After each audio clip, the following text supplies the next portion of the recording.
एक बार एक बहुत बड़े विद्वान काशी के वृंदावन आए थे। वो ठाकुर जी को नहीं मानते थे, वो वेद मानते थे। कहते ना, एको हम द्वितीयो नास्ति।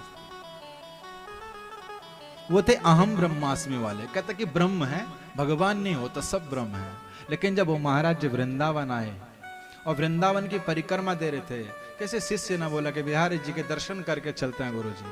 अरे कहते हैं कहाँ लगे, तो बिहार जी के दर्शन पे चलना, परिक्रमा करेंगे, फिर चलेंगे अपने बनारस को ट्रेन में शाम को।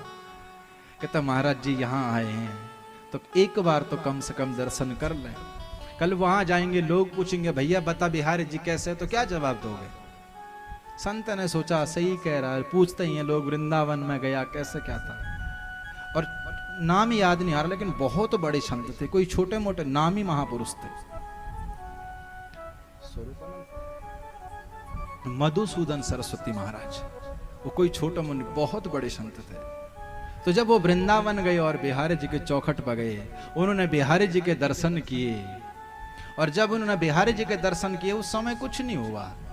लेकिन जब दर्शन करने के बाद परिक्रमा गए और वापस वृंदावन से जाने लगे ना, तो रात को अपने आश्रम में गए। और फिर पता क्या कहते हैं, कहते मैं भूल गई कि मैं कहां आई हूं। महाराज जी बोलते हैं मैं भूल गई। शिष्य बोलता गुरु जी आप भूल गई या भूल गए। वो कहता है मैं भूल गई मैं कहां आ रही हूं। उन्होंने कहा तुम ऐसे क्या हो गया, तुम तो परब्रह्म वाले, तो मैं ठाकुर जी के ऐसे क्या हो गया, तुम वृंदावन गए।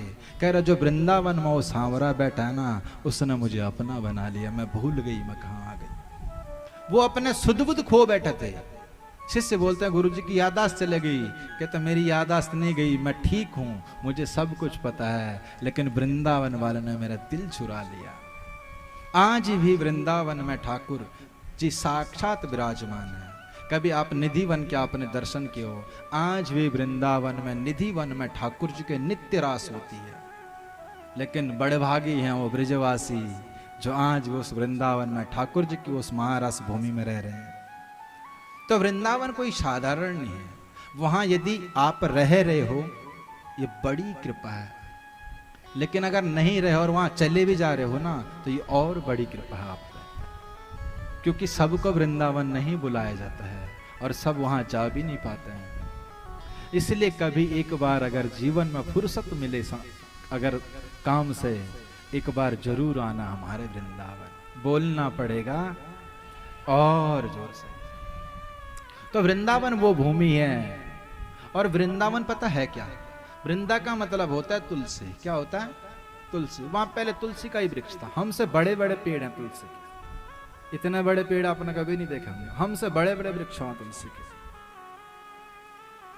और ठाकुर जी का हृदय स्थल है वृंदावन। हम सोचते कि कोई साधारण वृंदावन है, उसको साधारण मत समझना। अगर साधारण होता ना, तो वहां पर बद्रीनाथ, केदारनाथ, अमरनाथ ये नहीं आते वहां बसने के लिए। ब्रज 84 कोश की यात्रा आप लोगों ने शायद की हो, तो वहां सबके सब तीर्थ बसे। वहां वृंदावन में जितने भी बड़े तीर्थ है ना, पूरे हमारे ब्रज 84 कोश में बैठे हैं। और पता किस लिए आए, सिर्फ बिहारी जी के दर्शन पाने के लिए। बोलना पड़ेगा और जोर से। तो अद्भुत है वृंदावन। नारद जी ने सोचा मैं वृंदावन जा रहा हूं।